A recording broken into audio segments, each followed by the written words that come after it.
Orton Graham King. But as I grew up, all my schoolmates called me Brother King. My nickname from little was Brother. Yeah, I was Brother. This area is called the Park. Long ago, all of this, from the top of the hill, where you came up from both this bed, the top to come in, from there to past there, was belonging to one family. A McIntosh from Trinidad owned all of it. So this area didn't have no road. I mean, they had a space that you can walk, but it was not no driving road. And because of this, and people wanting to come, and taxis trying to come, Mr. Mitchell built a road. I was camping here on this beach, where that little house is. There was nothing here, you know, nothing, absolutely nothing. Coconut trees. And I was camping there with a big tent that held 14 of us, families of children, and I have never seen a turtle come to the beach to lakes in my whole life. I was a fisherman that camped on beaches, from beach to beach, and I never saw a turtle lake. One night I was alone, sleeping, and my bug screen was open for air, and I felt something like drizzles on my feet. So I pushed myself further back to get from the drizzles. I didn't get up to see what it was. The next morning, a turtle almost came in my tent. She came and dug a hole and laid her eggs right by my tent door. So I said that this have to have a meaning, you know? And I did not know how long the eggs took to hatch. I asked many old fellas, they give me all kind of story, and none of it was right. So I waited and waited and waited, and when they did hatch was the evening, on an evening before sunset. I watched the sand begin to move, and these little things were coming out. And they hatched and headed for the sea, and something grabbed me. I had a small basin with water, and I picked up some. I didn't pick up all, I just picked up some and put them in the basin of water. I wanted to see them swim, and I was shocked at how well they can swim straight out of the sand. And that was the beginning of the story. I kept them. My wife told me 2 weeks. You're going to keep them for 2 weeks, and if they don't eat, you're going to put them back in the sea. 2 weeks' time, it was 14 of us here camping. She got up it's Sunday morning, and she made tuna fish sandwiches for everybody. I moved away from the table and went over my basin, admiring these little things swim, and a piece of the tuna fell in, and I went to take, and I ate the tuna. I called and said, come, they're eating tuna. So I fed them on tuna for a long time, until they got stronger. I found out they will eat that, but when they're little, that's what they will eat. If you cook the fish, you got to mince it up small, because the mouth is very small. These now, I planned not to give them any tuna, because I saw some of my babies getting a kind of mucus in their eyes. And I related that to the chemicals in canning the tuna. And I was right. I fed these on fish only, even if I had to mince it up. And I never saw that stuff in their eyes. So I was right that it was, the tuna was blocking their eyes up. You know. I tried, I watch things and see how things run in and walk in, and I tried. So if you get a little closer, you'll actually see them eat, because I'm going to throw in their food.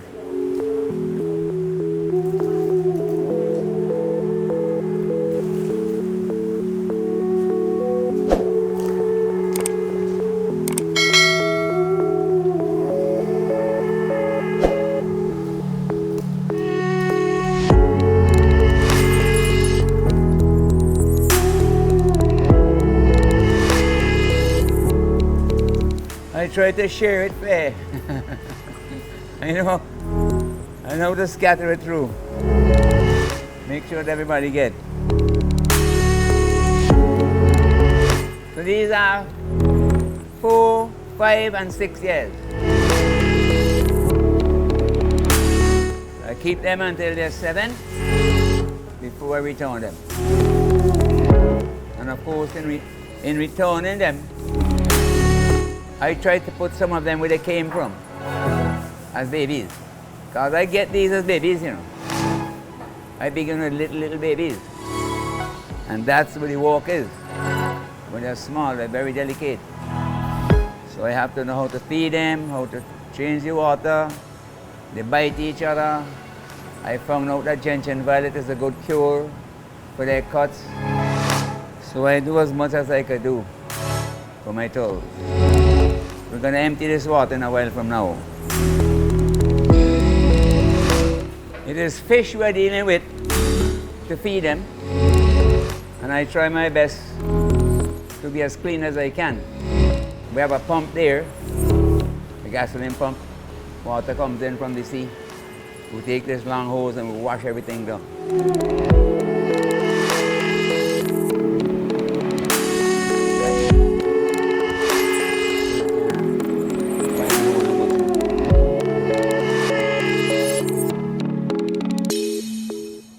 What's that?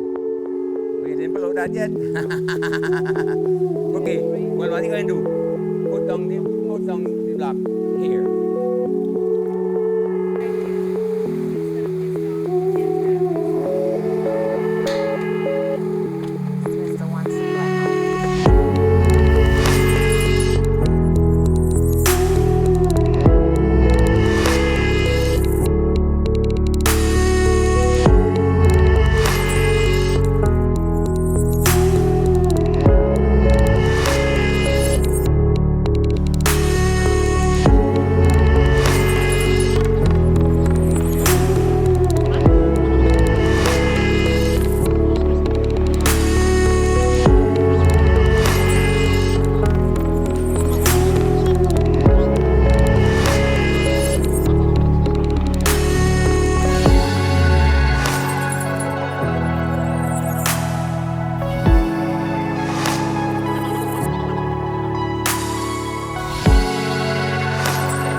I am motivated by small living things.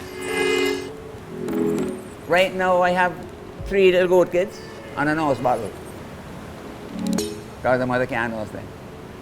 I love small animals. Love to watch them grow. I found my babies on Bequia. And right in this area, you know. And now you have a beautiful road that you could drive on because of this. Right now, it's supposed to be the turtle nesting season. The females are supposed to be coming to the beaches now to lay eggs. And I found out that turtles don't come unless it rains, because the sand must be fairly damp to dig it. Because if you dug a hole in dry sand, it falls in. But if it's damp, it stays up. And I watch them do it, you know. I watch them hatch. Of course, if I'm not there to watch them hatch, they're gone. And I give them a chance to go down to the sea. And they collect what I want. They can't take all, because sometimes they have about 160. It is known that wherever a baby turtle goes down the beach, that little female, when it grows up, comes back there. It imprints at a very young age. So when I get turtles from here, I return some here. But I am of the opinion that the instinct is so strong that wherever you return them on the beach, they will come back there. And I have marked all my turtles that I release. And I release turtles around Bequia. And I release turtles in all the Grenadine islands. And when I put them back, they're a little bigger than this. And these 2 pieces of shell here is very thick. So I drill 2 holes in them. Put 2 holes in each of them. As that shell grows, of course, the hole gets bigger and bigger. Let us begin with survival in nature. It is said from this tiny thing that goes down the beach into the sea, 1 from 3,000 will become big. I am saving here 25 from 100. And when I tell you saving, this turtle will survive at that size. Because when they're small, they're eaten. Right on the beach, crabs eat them. They're little and slow and soft. As they go out into the sea, they can't dive. They got to float. They had a mother. They have to float and eat algae and eat jellyfish and so. And in floating, the birds, frigate birds, and so see them and eat them. Fish eat them. So I don't doubt 1 in 3,000. But our people are causing it to be less because of eating the eggs. There's no increase. People should understand. I don't know when they went to school, what arithmetic they know. Nothing from nothing leaves nothing. If I took the eggs and ate them, that is nothing from nothing. There's nothing going back to the sea from that. Because I'm gluttonous and I ate eggs. I never ate the eggs. I never ate turtle. I never ate turtle eggs. So I'm in sympathy with this creature. Yeah. And it's something that is made to live long. It could go through a lot of hardships and live long. You know, I was a diver. One of the first free divers in Bequia. Now I'm 82. So I was a diver for a long, long time. And I got accustomed to dealing with turtles in the sea. This thing has lungs, but that can go under a cave and stay there for 5 hours. Touching them means that, for instance, when I'm getting tourists, and I handle, let us say, about 60 people for the day, and all those people put their hands in my water. This water will not change until tomorrow. It's too much bacteria, and worse now with corona. I don't want nobody to put their hand inside it. You come to see it. You ain't come to play with it. It just bite you, it cut you, This has a strong bite and a sharp, pointed beak. It will cut you like a razor. My greatest support is money. Yeah, without money I can't run this place. A few people, once in a while, will pass by, leave a couple of dollars. Now I am the distributor for Vincent Brewery in Bequia. So I can have the depot. And although things slow, really slow, I could still get a couple dollars to help me and to help it out. I have a few friends overseas that when they come home, they would help me. Yeah. When the coronavirus is preventing a lot of people from traveling, even though they take the vaccine, they don't want to travel. So in my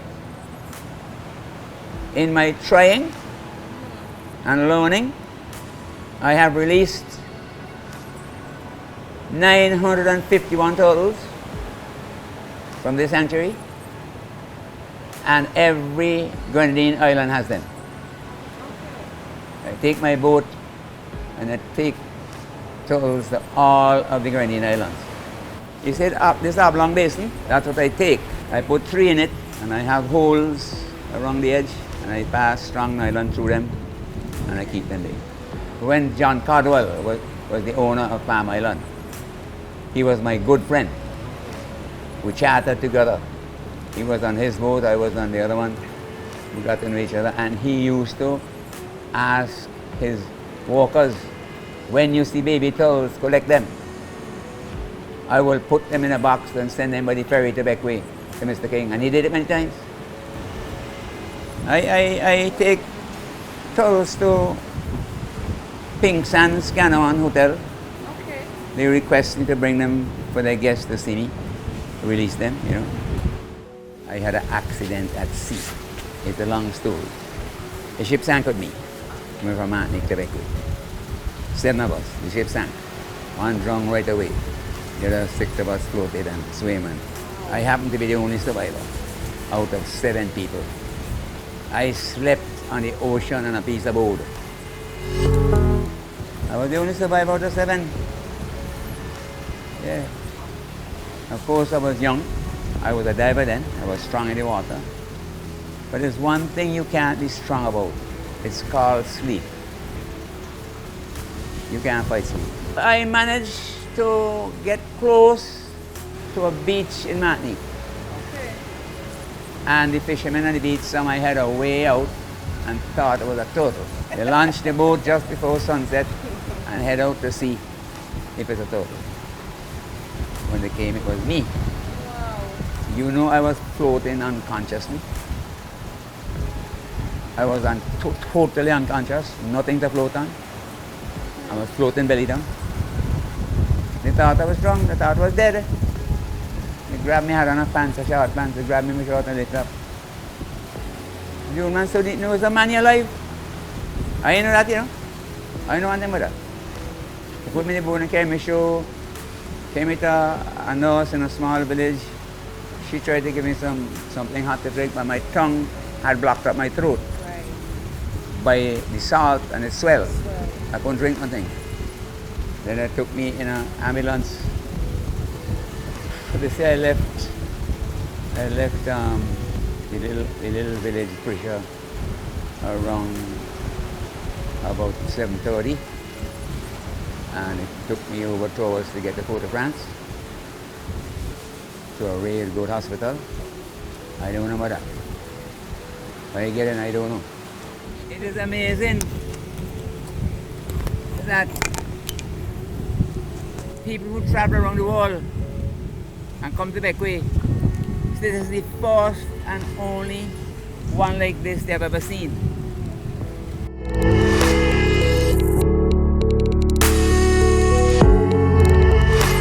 I built all this way with you, you know. What did you see here? I built this, eh?